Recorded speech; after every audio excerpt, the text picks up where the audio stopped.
Hi there, fellow Loom Knitters. Have you ever struggled looking for the right bind off? Something that's not too tight, not too loose, that sits just right? Well, the perfect bind off does just that. It sits and finishes your project perfectly. So today, we're going to focus in on 4 popular methods and 1 hidden gem.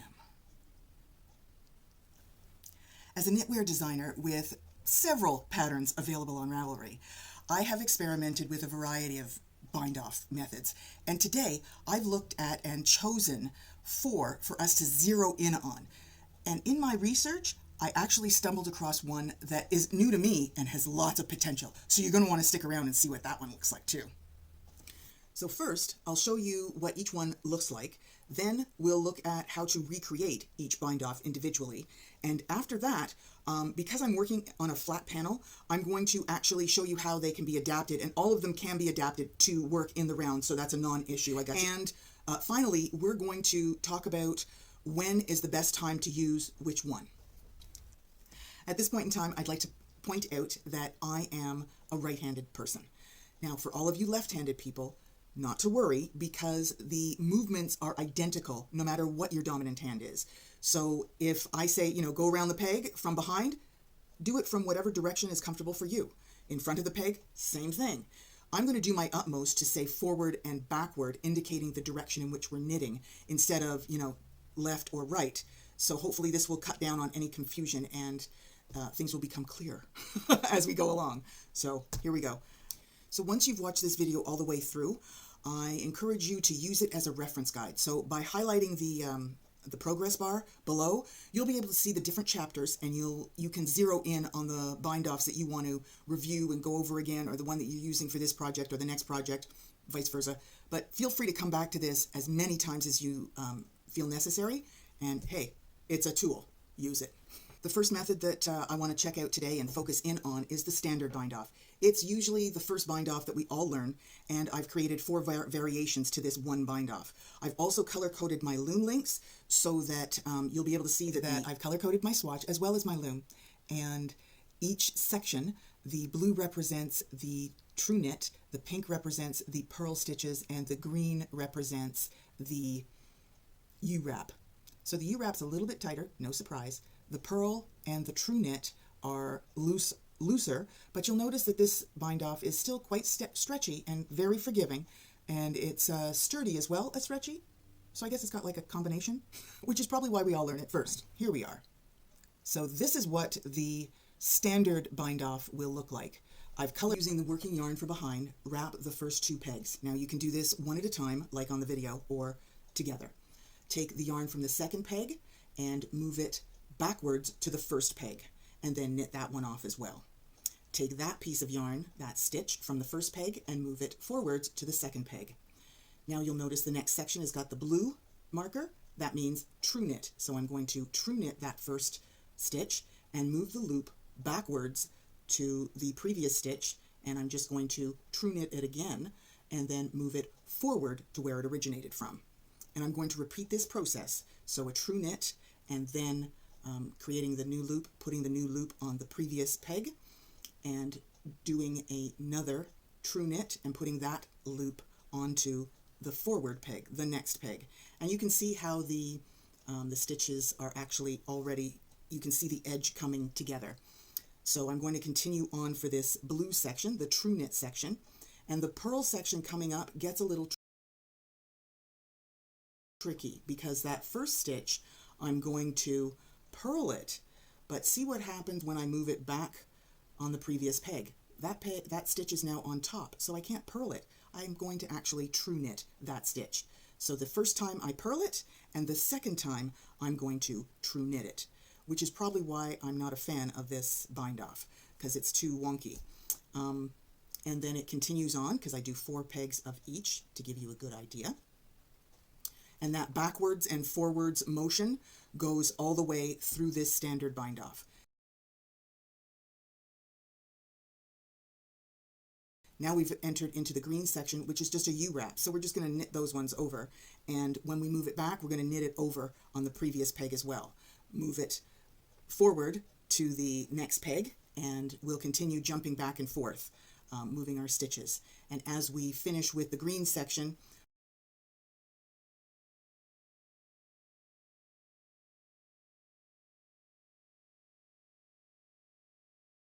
we'll go back into the black section, which is the E-wrap.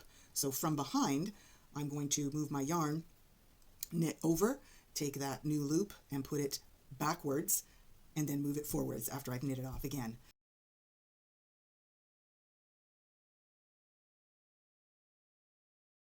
So once we reach the final loop, we just put, we can either pull the yarn right the way through or create a knot on the end, and of course weave in our ends as we see fit.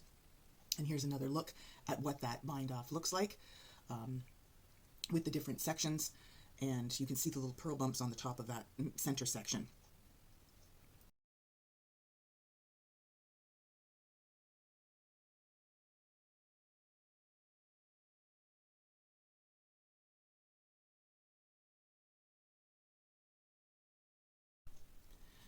So that's your standard bind off. You'll notice that because they all have a different variation of the knit stitch, they all pretty much look the same. They have the same flexibility and elasticity as well. As I said earlier, the U-wrap may be a little bit tighter, but other than that, it's the standard bind off. Hey, it's flexible, it's durable, it's sturdy, it's stretchy as well. So as I said, it's probably why we all learn it first.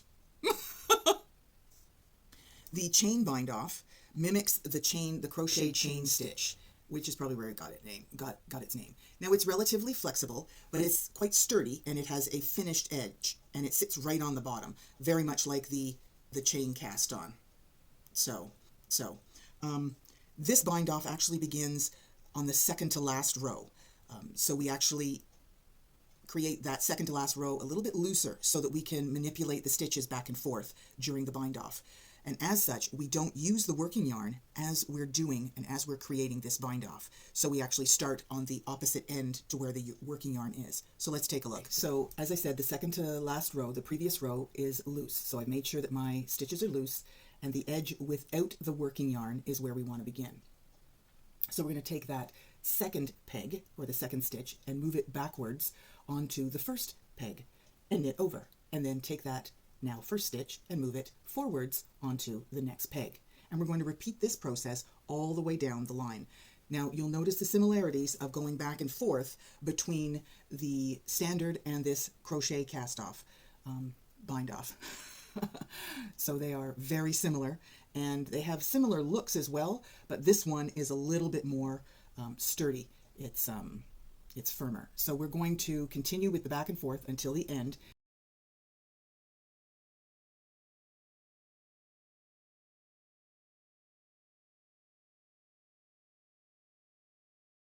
And then that's when we use our working yarn, and we'll cut the working yarn, pull it through, add a knot, and then weave in our ends. So there you go.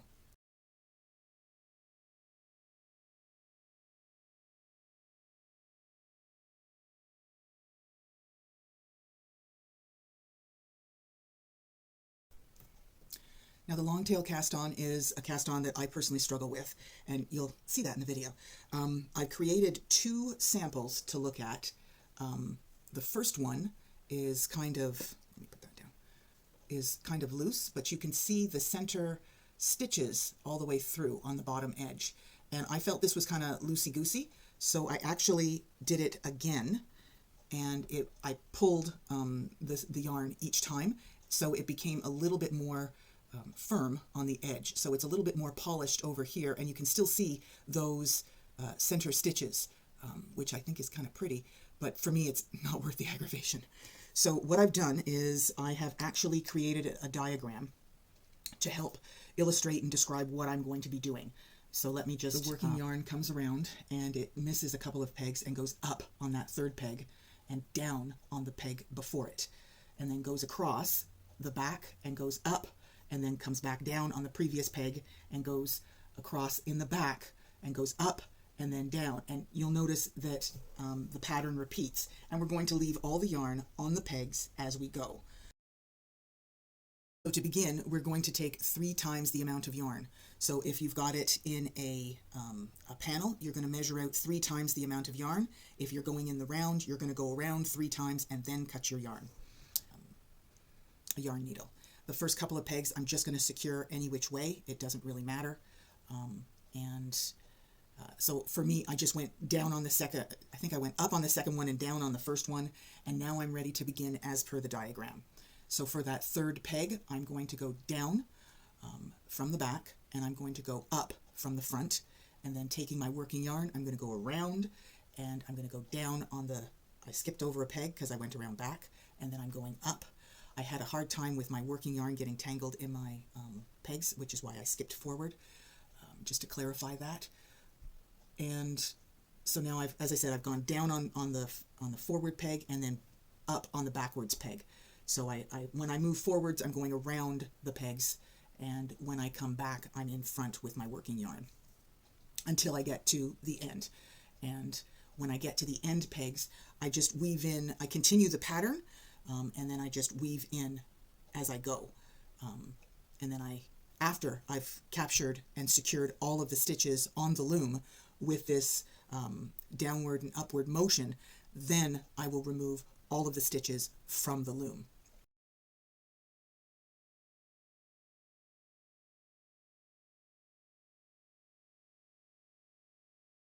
You'll also notice that when I got down near the end, I got rid of the yarn needle and I just pulled the yarn through using my loom tool. So here's a closer look at the actual edge.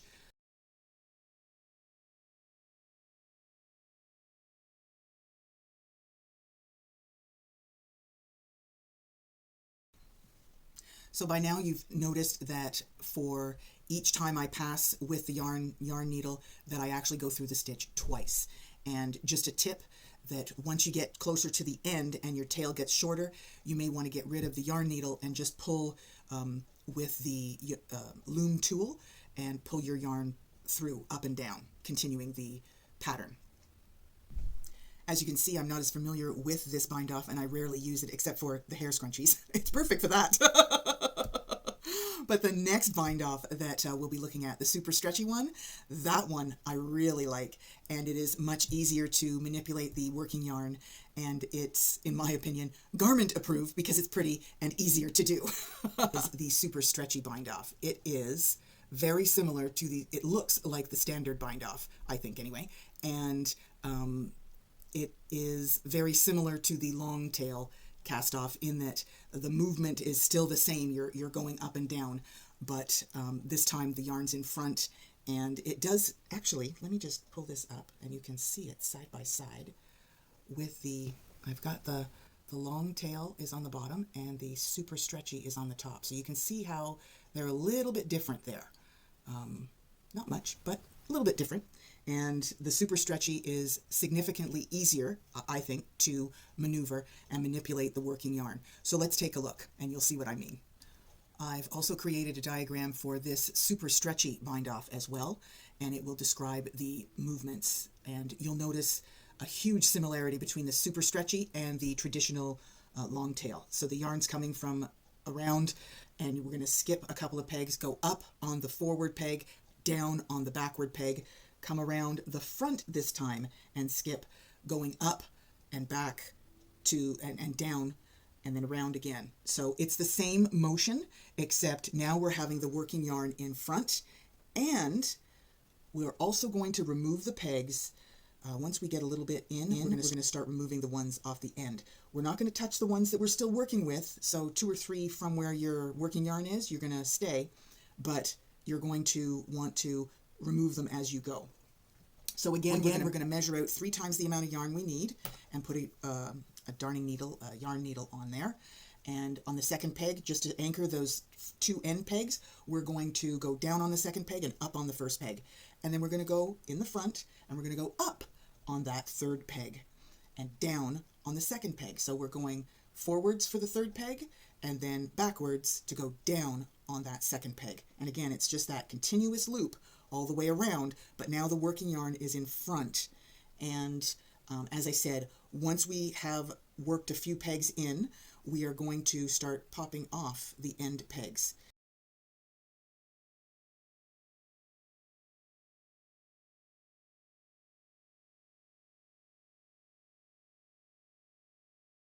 And you can actually see how it's coming along now because you can see the stitches in front of the loom, which is a neater stitch, I think. So when we get to the end, again, I'm going to just continue in pattern, going up and then down. And you'll notice that each peg gets knitted twice or threaded through twice for reinforcements. And then I'll take it off, and again, I will just make the loop and create a knot to weave in my ends.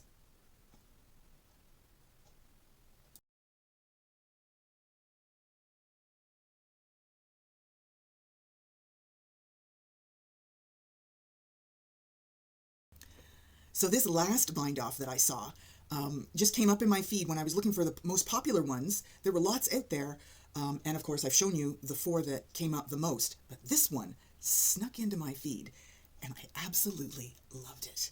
So take a look at what this one looks like. Where am I? Here we are. Okay, so can you see the little purl bumps at the bottom?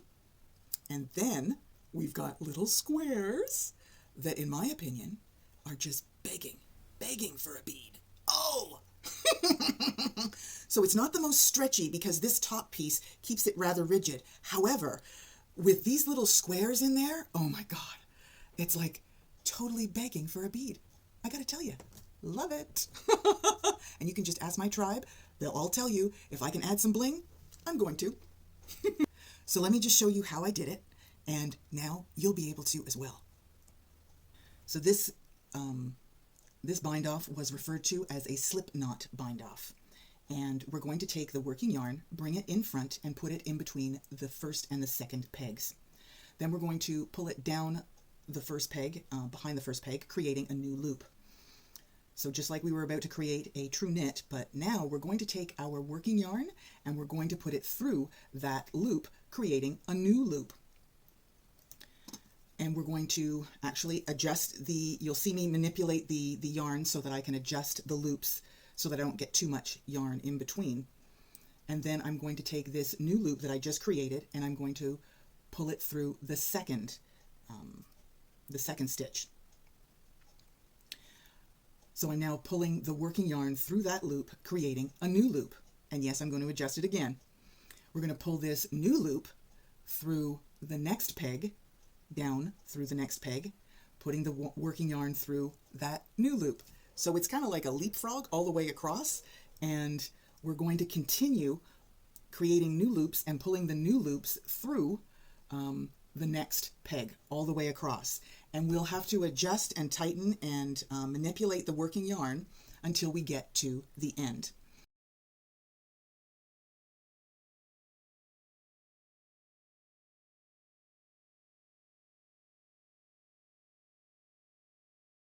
And you'll just take that final one and put it through that final peg, if you will. We'll cut the working yarn and remove it. So now we've got a secured end and we can remove the stitches off the loom.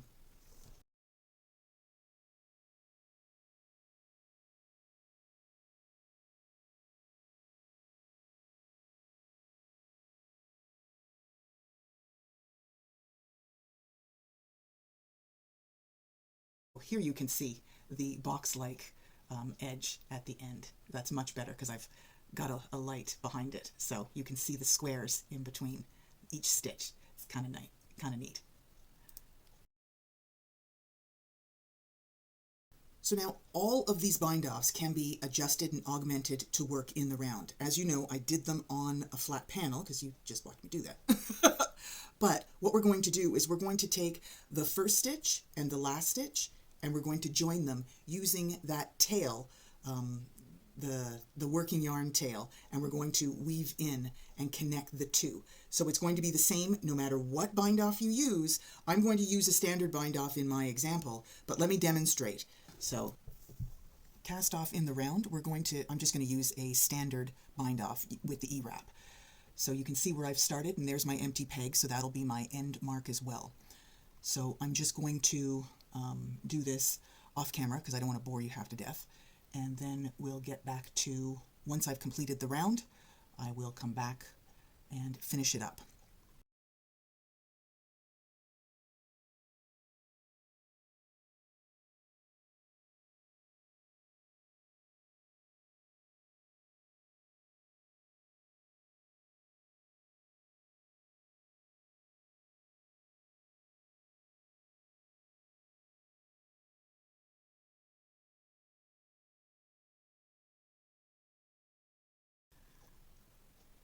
So once we've finished, you'll notice that there's the knit stitches on either side of that gap.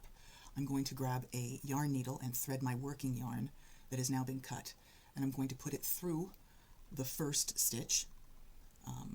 That first stitch on the other side, I'm going to locate that and then put it through, going from in an upwards motion, and I'm going to pull it taut to close the gap. And then I'm going to go back over to the other side and work in, because remember, I want to fake this knit stitch. So I'm going to work it in on the other side, and then I'm going to return to the initial side that I began with, and again, I'm going to close that. So I'm going to create a V, if you will. At least that's my attempt. And you can see there, it's not perfect, but it's close.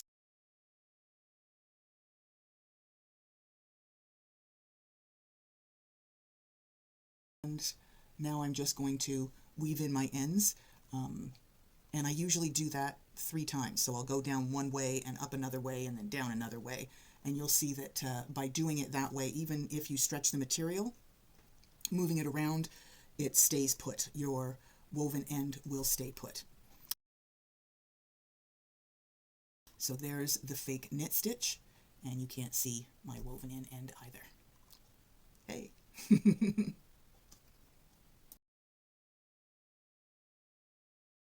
So deciding which bind off or cast off that you'd like to use for your project is really dependent on what project you are doing. So today we looked at 4 popular bind offs and 1 hidden gem. So let's just review the bind offs and assign them to what projects they would be best suited for. The standard bind off is stretchy and has a lot of elasticity. It's very forgiving. It's great for hats and scarves. It's usually the one that we learn first. As with hats and scarves, those are our beginner projects as well, so they go hand in hand. Very forgiving bind off. Keep in mind, when you use the U-wrap stitch with the standard bind off, it creates a little bit more of a stability, a stable edge, so that it doesn't get too loose and out of control. Just something to keep in mind. As for the long tail cast off, that's a good one because of its elasticity, and it is so stretchy. I would use that one for, and I do use it for, scrunchies. So as for the super stretchy bind off, well, that's a perfect one for socks, mitts, hats, and those items that you really want super stretch for. The chain bind off, because it is both flexible and sturdy, it's good for shoulder seams, hemlines. You could use it for cuffs, but I would use it for like a neckline. It's great for reversible projects because it actually sits on the bottom, so it looks almost invisible. And it's good for those reversible projects like a scarf and a cowl. And as for that hidden gem, the Slipknot bind off, well, that has so much potential. Oh my gosh. In itself, it is like a lacy, boxy embellishment. So if you wanted to embellish any outside edge, like a hemline, a collar, even maybe a cuff, something that didn't require a lot of stretch, but you wanted to dress it up a bit, this is the one I'd be using. And I also created a video that I'll link to at the end for adding a bead, because in my opinion, everything is better with a bead on it. Just saying. So this is in no way a full list of all the bind offs that exist, but I feel like I have captured the most popular ones and the ones that deal with the projects that we usually tackle on a regular basis. So I know as a knitwear designer, I tend to gravitate towards the standard bind off, but that's me. What do you like to do? Which bind off do you lean into? Let me know in the comments below. And like I said earlier, consider this a reference guide and revisit as often as you like, because together, this is where we level up and make your next project just right.